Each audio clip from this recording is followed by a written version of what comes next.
Everyone, तर स्वागत आहे तुमचं आपल्या पल्लवी क्लासिक किचनमध्ये। तर आज आपण बघणार आहे तर आपला केकचा बिझनेस कसा ग्रो करायचा त्याच्यासाठी आपण काही टिप्स पाहणार आहे। तर व्हिडिओ पूर्ण नक्की पहा आणि आपल्या पेजवर जर तुम्ही नवीन असाल तर लाईक करा, शेअर करा, चॅनलला सबस्क्राईब करा। ठीक आहे, तर पहिली टिप्स जी आहे तर आपण ज्यावेळेस आपण केकची ऑर्डर घ्यायला सुरुवात करतो त्यावेळेस आपण पहिलं काय करायला लागतं, केकला जी आपली प्रॉपर जी फिनिशिंग असते, ठीक आहे, जे शॉपमध्ये केक आपल्याला भेटतात त्याच्याप्रमाणे आपण जर बनवण्याचा प्रयत्न केला तर आपल्याला लवकर ऑर्डर येण्यास गॅरंटी 100% गॅरंटी असते।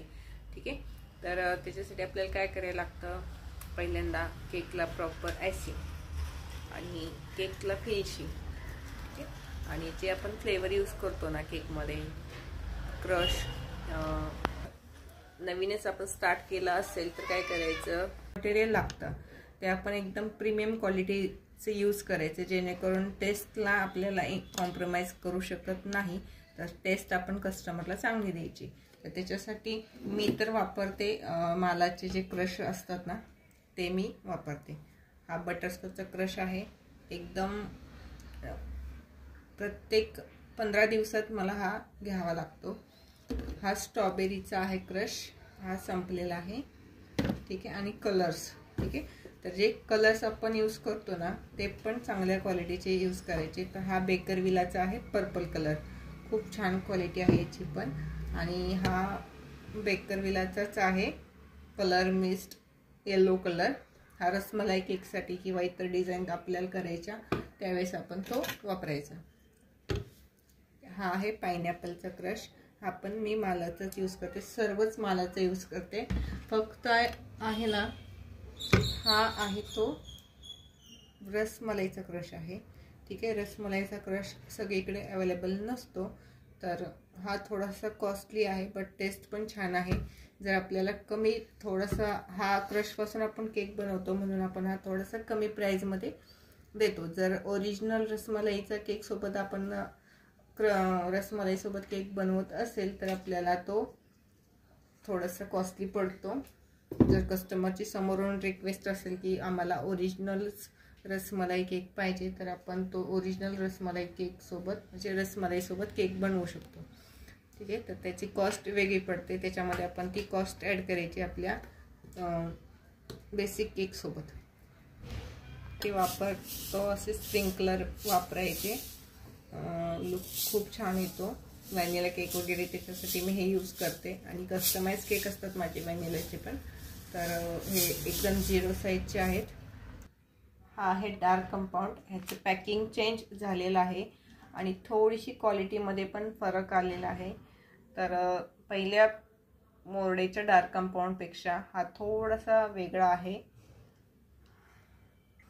तर ज्यावेळेस आपण केकची ऑर्डर घेतो त्यावेळेस नवनवीन डिझाईन शेअर करायच्या कस्टमरसोबत, जे तुम्ही बनवलेले केकचे फोटोज आहेत ते अगोदर पाठवायचे, आणि त्यांना जर त्यातला आवडला तर बेस्ट ऑप्शन आहे। आणि जर त्यांच्याकडे जर काही डिझाईन असतात, काही कस्टमर असतात मला पर्सनली त्यांचे आवडीचे किंवा त्यांना हवे तसे केकचे फोटोज पाठवतात, मग आपण तो तसा बनवून द्यायचा आणि तो 100% प्रयत्न करायचा तेवढा बनवून द्यायचा, ठीक आहे।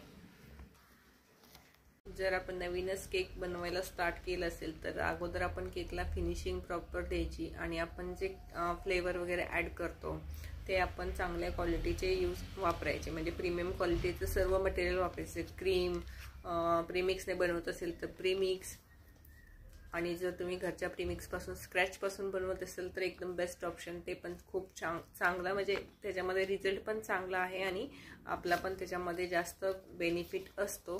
तर मी आपल्या पेजवर प्रीमिक्सचा व्हिडिओ अपलोड केलेला आहे, तर तिथे जाऊन तुम्ही पाहू शकता। तर ज्यावेळेस आपण केकची ऑर्डर घ्यायला सुरुवात करतो आणि आपल्याला जर रिटर्न ऑर्डर हवे असतील तर केकचा टेस्ट तर मॅटर करतोच, पण त्याच्यासोबत जर आपण कस्टमरला कॉम्प्लिमेंटरी कप केक किंवा पेस्ट्री किंवा कदाचित आपण जो स्पार्कल कॅन्डल असते ते पण एक देऊ शकतो फ्रीमध्ये कॉम्प्लिमेंटरी दिली ना तर 100% तुमचे कस्टमर रिटर्न येण्याची 100% गॅरंटी असते। तर याची खूप गरज असते, आपली टेस्ट सर्वांपर्यंत पोहोचावी, त्याच्यासाठी काय करायला लागतं, जे आपल्या आजूबाजूला राहतात किंवा आपले रिलेटिव्ज असतात, जिथं आपण केकचा ऑर्डर घेऊ शकतो, देऊ शकतो अशा ठिकाणी. तर त्यांना आपण काय करायचं, केक थोडासा टेस्ट करायला द्यायचा. ज्यावेळेस तुम्ही एखाद्या बर्थडे पार्टीमध्ये जाता तर तिथे पण तुम्ही इतर गिफ्ट नेण्यापेक्षा केक घेऊन जाऊ शकता. बेस्ट ऑप्शन आहे. आणि ते तुमच्या केकची टेस्ट सर्वांपर्यंत पोहोचण्याची 100% गॅरंटी असते. आणि सर्व टेस्ट करतात आणि जर त्यांना आवडली तर 100% तुम्हाला तर तिथेही तुम्हाला ऑर्डर वाढण्याची शक्यता असते. आणि जे तुम्ही बनवलेले केक आहे ते तुम्ही डेली स्टेटस लावायचा. ठीक आहे, डेली स्टेटस लावायचा. त्याच्यानंतर काय करायचं, व्हॉट्सअपला कॅटलॉग बनवायचा. जो बिझनेस ॲप असतो ना व्हॉट्सअपचा, तर त्याच्यामध्ये आपण कॅटलॉग ॲप बनवू शकतो. त्याच्यामध्ये आपल्या केकचा फोटो, प्राईस आणि त्याची डिस्क्रिप्शन, त्याच्यामध्ये आपण काय काय ॲड करणार आहे तर ते आपण त्याच्यामध्ये करू शकतो. तर ज्यावेळेस आपण केकचा बिझनेस स्टार्ट करतो तर त्याच्यासाठी आपल्याला काय लागतं, ॲडव्हर्टायझिंग करावी लागते, मार्केटिंग करायला लागतं. त्याच्यासाठी आपल्याला केकचे फोटोज आपण व्हॉट्सअप स्टेटसला, फेसबुकला, इंस्टाग्रामला जिथे पब्लिकली लोक पाहू शकतात आणि तुम्हाला ऑर्डर येण्याचे चान्सेस जास्त असतात. तर केकसाठी जो आपण असतो तो आपल्या केक शॉपला एक नाव ठेवायचं. जर तुम्ही घरातून करत असाल किंवा शॉप असेल तुमचं तर त्याचं तुम्ही बॅनर बनवायचा. तुमच्या विंडोला किंवा तुमच्या सोसायटीच्या गेटला तुम्ही लावायचा किंवा आजूबाजूच्या जिथं स्पेस असेल अशा ठिकाणी आपण जिथं फ्लेक्स वगैरे बॅनर लावतात तिथं तो लावण्याचा प्रयत्न करायचा. आणि तो लावण्याच्या नंतर पण ऑर्डर येतात. ठीक आहे, तर मी 3 ते 4 बॅनर लावलेले आहेत आमच्या आजूबाजूच्या सोसायटीच्या बाजूला आणि आमच्या सोसायटीच्या गेटला, प्लस आमच्या विंडोला पण लावलेला आहे.